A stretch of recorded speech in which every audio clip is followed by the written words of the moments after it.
Virajpet Kaveri college ವಿದ್ಯಾರ್ಥಿ ಸಂಘದ ಉಪಾಧ್ಯಕ್ಷರಾಗಿ ನಿರೂಪ್ ನಾಣಯ್ಯ ಆಯ್ಕೆಯಾಗಿದ್ದಾರೆ.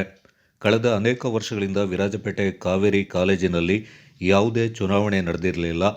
ಈ ಬಾರಿ ವಿದ್ಯಾರ್ಥಿ ಸಂಘದ ಚುನಾವಣೆ ನಡೆಯಿತು. ಅದರಲ್ಲಿ 2 ತಂಡಗಳು ಪಾಲ್ಗೊಂಡಿದ್ದವು. ನಿರೂಪ್ ನಾಣಯ್ಯ ತಂಡವು ಈ ಬಾರಿ ಜಯಭೇರಿ ಬಾರಿಸಿತು.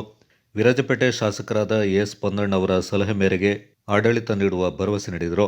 ನೂತನ ಆಡಳಿತ ಮಂಡಳಿಯ ರಚನೆಯಾಗಿ ಪ್ರಧಾನ ಕಾರ್ಯದರ್ಶಿಯಾಗಿ ಕೀರ್ತನ್ ಕಾವೇರಪ್ಪ ಹಾಗೂ ಇನ್ನಿತರ ಪದಾಧಿಕಾರಿಗಳನ್ನು ಆಯ್ಕೆ ಮಾಡಲಾಯಿತು. ನಿರೂಪ್ ನಾಣಯ್ಯ ಚುನಾವಣೆಗೆ ಸಹಕರಿಸಿದ ವಿರಾಜಪೇಟೆ ವಿಧಾನಸಭಾ ಕ್ಷೇತ್ರದ ಯುವ ಕಾಂಗ್ರೆಸ್ ಅಧ್ಯಕ್ಷರಾದ ಪಟ್ಟಣ ರಕ್ಷಿತ್ ಅವರ ಕಾರ್ಯವೈಖರಿಗೆ ಮೆಚ್ಚುಗೆ ವ್ಯಕ್ತಪಡಿಸಿದರು. ಎಲ್ಲರಿಗೂ ನಮಸ್ಕಾರ. ನಾನು ನಿರೂಪ್ ನಾಣಯ್ಯ. ನಾನು ಕಾವೇರಿ ಕಾಲೇಜಿನ ಹೊಸ VP ಆಗಿ ಆಯ್ಕೆಯಾಗಿದ್ದೀನಿ. ಇತ್ತೀಚೆಗೆ ನಡೆದ ನಮ್ಮ ಕಾವೇರಿ ಕಾಲೇಜಿನ ಎಲೆಕ್ಷನ್ನಲ್ಲಿ ನಾವು NSY ನಿಂದ ಗೆದ್ದು ಬಂದಿದ್ದೇವೆ. ಹಾಗೂ ನಮ್ಮ ಜನರಲ್ ಸೆಕ್ರೆಟರಿ ಆದ ಕೀರ್ತನ್ ಕಾವೇರಪ್ಪ ಜನರಲ್ ಸೆಕ್ರೆಟರಿ ಆಗಿ ಆಯ್ಕೆಯಾಗಿದೆ.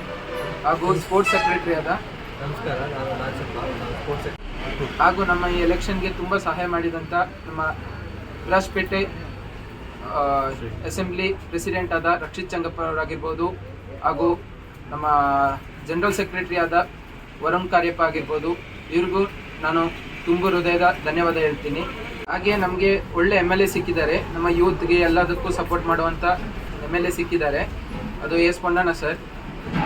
ಮುಂದಿನ ದಿನಗಳಲ್ಲಿ ನಮ್ಮ ಕಾಲೇಜಿಗೆ ಏನಾದರೂ ಈಗ ವೆಲ್ಫೇರ್ ಮಾಡೋಕ್ಕೆ ಏನಾದರೂ ಆಗಬೇಕು ಅಂದರೆ ಮಕ್ಕಳಿಗೆ ಎಲ್ಲದಕ್ಕೂ ನಾವು ಅವ್ರ ಜೊತೆ ಚರ್ಚಿಸಿ ನಿರ್ಧಾರ ತಗೊಂಡು ಮಾಡಿಕೊಡ್ತೀವಿ ಅಂತ ನಾನು ನಮ್ಮ ಫ್ರೆಂಡ್ಸ್ ಆಗಿರ್ಬೋದು, ನಮ್ಮ ಈ ಚುನಾವಣೆಯಲ್ಲಿ ಗೆಲ್ಲೋಕ್ಕೆ ಸಹಾಯ ಮಾಡಿದಂಥ ಎಲ್ಲರಿಗೂ ಈ ಸಂದರ್ಭದಲ್ಲಿ ನಾನು ಧನ್ಯವಾದಗಳನ್ನು ಹೇಳ್ತೀನಿ. ಹೀಗೆ ಮುಂದಿನ ದಿನಗಳಲ್ಲೂ ಕಾಲೇಜಿಗೆ ಒಳ್ಳೆಯ ಹೆಸರು ಮತ್ತು ಅಭಿವೃದ್ಧಿ ಮಾಡುತ್ತೀನೆಂದು ನಾನು ಮಾತು ಕೊಡ್ತೀನಿ.